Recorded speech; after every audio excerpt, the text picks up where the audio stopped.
जिन्होंने अपनी इफ्फत को महफूज रखा तो हमने उनमें अपनी रूह फूंक दी और उनको और उनके बेटे को अहले आलम के लिए निशानी बना दिया।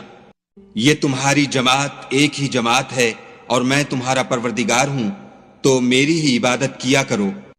और ये लोग अपने मामले में बाहम मुतफर्रिक हो गए, मगर सब हमारी तरफ रुजू करने वाले हैं। जो नेक काम करेगा और मोमिन भी होगा तो उसकी कोशिश रायगा न जाएगी और हम उसके लिए सवाब आमाल लिख रहे हैं।